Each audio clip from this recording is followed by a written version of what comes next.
विश्व स्तर पर कृषि कार्यबाल में महिलाएं महत्वपूर्ण भूमिका निभाती हैं। फिर भी उनके प्रयासों का अक्सर भुगतान नहीं किया जाता। वे कृषि, पशुपालन और घरों में कठिन कार्य करते हैं। ICAR संस्थानों ने उनके कठिन परिश्रम को कम करने के लिए शोध और उपकरण विकसित किए हैं। विभिन्न गतिविधियों के लिए कौशल प्रदान करने के लिए व्यावसायिक प्रशिक्षण आयोजित किए जाते हैं। विस्तार गतिविधियां अब महिलाओं को प्राथमिकता देती हैं। उनका लक्ष्य उन्हें सशक्त बनाता है। महिलाओं का प्रबोधन ग्रामीण भारत को बदल देगा। राष्ट्रीय कृषि महिला केंद्र और कृषि विज्ञान केंद्रों की पहल सही दिशा में उठाई गई कदम है।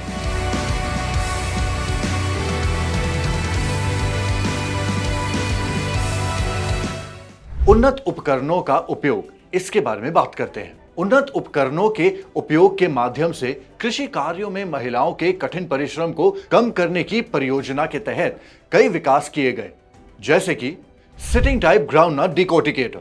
इसके बारे में चर्चा करते हैं। बेहतर अर्गोनॉमिक प्रदर्शन के लिए महिला श्रमिकों के लिए सिटिंग टाइप ग्राउंडनट डिकोटिकेटर में डिजाइन परिशोधन। इन सुधारों में हैंडल की लंबाई 32 से 37 सेंटीमीटर तक बढ़ाना, बैठने वाले स्टूल की ऊंचाई 20 से 30 सेंटीमीटर तक बढ़ाना और आसान पैकिंग और ट्रांसपोर्ट के लिए लकड़ी के आधार डिजाइन में बदलाव शामिल है। उन्नत प्रोटोटाइप का उत्पादन 30 किलो पर घंटा था। महिला श्रमिकों को उपकरण पसंद आया क्योंकि काम बैठकर किया जा सकता था और इसके संचालन के लिए आवश्यक बल खड़े होकर डिकोटिकेटर की तुलना में कम था। इस उपकरण को प्रोटोटाइप उत्पादन के लिए लिया गया है और 55 यूनिट्स का निर्माण किया गया और प्रदर्शन और उपयोग के लिए विभिन्न स्थानों पर भेजा गया।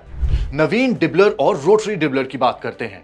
मक्का के लिए 3 प्रकार की डिबलिंग विधियों में हृदय गति प्रतिक्रियाओं की तुलना, यानी कि पारंपरिक विधि नवीन डिबलर के साथ और रोटरी डिबलर के साथ तुलना के लिए उपयोग किए जाने वाले पैरामीटर हृदय गति, कार्य भार के मूल्यांकन के लिए हृदय गति में वृद्धि, बीट पर M2, विभक्त क्षेत्र और M2 पर आवर में आउटपुट। रोटरी डिबलर का आउटपुट उच्चतम यानी पारंपरिक विधि और नवीन डिबलर की तुलना में लगभग 9 गुना अधिक पाया गया। हृदय गति डेटा ने पारंपरिक विधि और नवीन डिबलर के साथ डिबलिंग में कोई महत्वपूर्ण अंतर नहीं दिखाया, लेकिन महिला श्रमिकों को नवीन डिबलर पसंद आया क्योंकि श्रमिक खड़े होकर डिबलिंग करते थे और झुकने के कारण होने वाली असुविधा से बचा जा सकता था। रोटरी डिबलर में हालांकि आउटपुट 9 गुना अधिक था। औसत कामकाजी हृदय गति 141.7 beats per minute, AHR 49.7 beats per minute थी, जिससे विषय को बार बार आराम करने की आवश्यकता होती थी।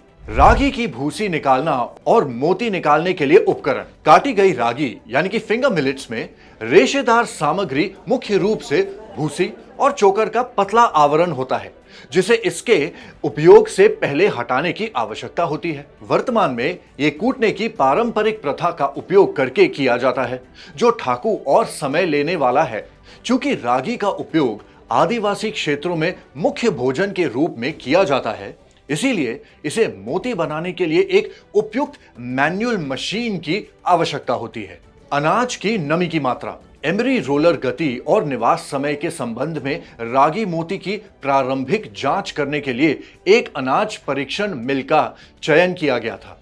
इन मापदंडों की प्रतिक्रिया का अध्ययन पॉलिशिंग की डिग्री, भूसी और चोकर हटाने, टूटे हुए अनाज और बिजली की खपत पर किया गया था। अनाज में प्रारंभिक भूसी की मात्रा 3.1% निर्धारित की गई थी। प्रारंभिक अध्ययन परीक्षण के दौरान यह देखा गया कि 13.2% नमी की मात्रा के साथ भूसी और चोकर हटाने में 3.3% से 4.7%, 3.9 से 5.6%, 4.4 से 6.6% और एमआरई में वृद्धि के साथ 4.7 से 6.6% की वृद्धि हुई। क्रमशः 60, 80, 100 और 120 सेकंड्स के निवास समय के लिए रोलर गति 1150 से 1450 आरपीएम तक की थी। हालांकि 120 सेकंड्स के निवास समय के साथ 1450 आरपीएम की एमआरई रोलर गति पर एंडोस्पर्म का टूटा हुआ प्रतिशत अधिक था। 4 पंक्ति धान ड्रम सीडर, इसका उपयोग पोखर वाले खेत में अनुकृत धान की बीजों की की कतार में भुई के लिए किया जाता है। इसमें लग्स, ड्राइव व्हील्स, हाइपरबोलॉइड आकार के ड्रम और स्विंगिंग प्रकार खींचने वाले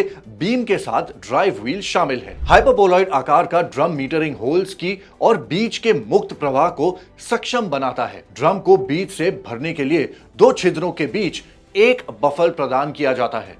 इसमें अनुकृत बीज को पोखर वाले खेत में गिराने के लिए 10 मिलीमीटर व्यास के 18 छेद होते हैं। अनुकृत बीज और बीज डाक के आधार पर छिद्रों को बंद किया जा सकता है। सीडर को खींचने के लिए यूनिट के साथ एक झूलता हुआ हैंडल दिया गया है। ड्रम को उसकी आधी क्षमता तक पूर्व अनुकृत धान के बीजों से भरा जा सकता है। ड्रम भरने के बाद ड्रम का ढक्कन बंद करके ताला लगाया जा सकता है। उपकरण के उचित संचालन के लिए खेत की उथली जुताई पोखर आवश्यक है। पोखर बनाने के बाद अतिरिक्त पानी निकाला जा सकता है। अगले सुबह से उपकरण को पोखर वाले मैदान में 1 से 1.5 किलोमीटर प्रति आवर की गति से चलाएं। पिछले पास के दौरान पहिए का निशान बाद के पास के लिए एक मार्कर के रूप में काम करेगा। उपकरण के संचालन के दौरान छिद्रों के माध्यम से बीजों का गिरना देखा जा सकता है और ड्रम खाली होने पर ड्रम को फिर से भरा जा सकता है। इसकी क्षमता लगभग 920 स्क्वायर मीटर पर आवर है। चलिए अब बात करते हैं चाय तोड़ने वाली कैंची के बारे में। इसका उपयोग चाय की पत्तियां तोड़ने के लिए किया जाता है। चाय की पत्तियां तोड़ते समय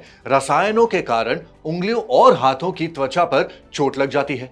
इसकी क्षमता 8.6 किलोग्राम प्रति घंटा है और इसका आर्थिक लाभ 1000 रुपए पर यूनिट पर साल है। हाथ से चुनने की पारंपरिक विधि की तुलना में उत्पादन 40% अधिक है। इस उपकरण से चाय तोड़ने की हृदय संबंधी लागत पारंपरिक तोड़ने 580 बीट्स पर किलो चाय पत्ती की तुलना में कम 295 बीट्स पर किलो चाय पत्ती है। पारंपरिक हाथ से चुनने की विधि की तुलना में लागत में 32% की बचत और समय में 40% की बचत होती है। फलों की काटी करने वाला यंत्र, इसका उपयोग बगीचे के पेड़ों से फल तोड़ने के लिए किया जाता है।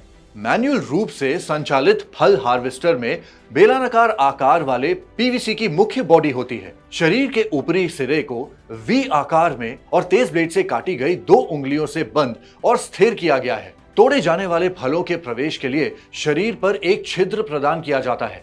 शरीर का निचला सिरा खुला होता है जिस पर फल इकट्ठा करने के लिए नायलॉन का जाल बांधा होता है। बॉडी की पिछली सतह पर आवश्यक लंबाई का एल्यूमीनियम पाइप को ठीक करने के लिए एक धातु धारक लगाया जाता है। श्रमिक के आराम को बढ़ाने के लिए काटने वाले ब्लेड की लंबाई 30 मिलीमीटर से बढ़ाकर 70 मिलीमीटर कर दी गई। इसकी क्षमता लगभग 420 फल प्रति घंटा है। इस उपकरण के प्रयोग से फलों को होने वाले नुकसान से बचाया जा सकता है। ऑपरेशन अधिक सुरक्षित हो जाता है क्योंकि कर्मचारी को पेड़ पर नहीं चढ़ना पड़ता और चोट लगने की संभावना समाप्त हो जाती है। कोनो वीडर की बात करते हैं। इसका उपयोग आर्द्र भूमियों में चावल की फसल की खादी पंक्तियों पर बीच से खरपतवार को उखाड़ने और दफनाने के लिए किया जाता है। एक लंबे हैंडल के नीचे एक के पीछे एक 2 कटे हुए रोलर्स फिट किए जाते हैं। शंक्वाकार रोलर्स की परिधि पर कांटेदार ब्लेड होते हैं। सामने के हिस्से में लगे फ्लोट यूनिट को मिट्टी में डूबने से बचाते हैं। कोनो वीडर का उपयोग निराई गुदाई के अलावा हरी खाद की फसल को रौंदने के लिए भी किया जा सकता है। ये ऊपरी मिट्टी को परेशान करता है और वातन भी बढ़ाता है। उपकरण को खड़े होकर संचालित किया जाता है। इस प्रकार पारंपरिक अभ्यास में हाथों से खरपतवार उखाड़ने के दौरान झुकने से बचा जा सकता है। इसकी क्षमता लगभग 120 वर्ग मीटर प्रति घंटा है। बार बार झुकने की स्थिति से बचा जाता है जिससे आर्द्र भूमि में निराई गुदाई के काम में श्रमिकों की मेहनत कम हो जाती है। मूंगफली की खाल निकालने वाली मशीन की बात करते हैं। इसका उपयोग मूंगफली की फलियों पर छिलाई के लिए किया जाता है। मूंगफली स्ट्रिपर में ऊर्ध्वाधर पैरों का एक स्क्वायर फ्रेम होता है और फ्रेम के प्रत्येक तरफ कंघी के रूप में विस्तारित धातु की एक क्षैतिज पट्टी लगाई गई होती है। फलियों को अलग करने का काम मुट्ठी भर लताओं को कंघी के आर पार हल्के बाल से खींचकर पूरा किया जाता है। यह संरचना एक साथ 4 महिलाओं द्वारा इसके उपयोग की सुविधा प्रदान करती है। ऑपरेटर के बैठने और स्ट्रिपिंग ऑपरेशन करने के लिए एक छोटा स्टूल बनाया गया था। स्टूल की ऊंचाई 28 से 40 सेंटीमीटर तक समायोजित की जा सकती है।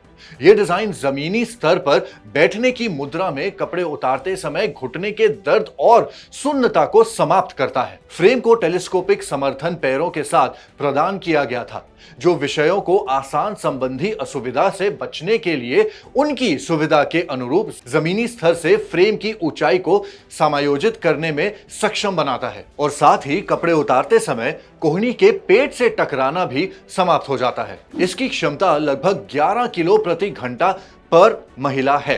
तो अगर आपको यह वीडियो दिलचस्प लगा हो तो इसे लाइक, शेयर या इस पर कमेंट जरूर कीजिएगा और ऐसे और इंटरेस्टिंग वीडियोस देखने के लिए फ्रीडम ऐप पर सब्सक्राइब जरूर करें। Happy farming.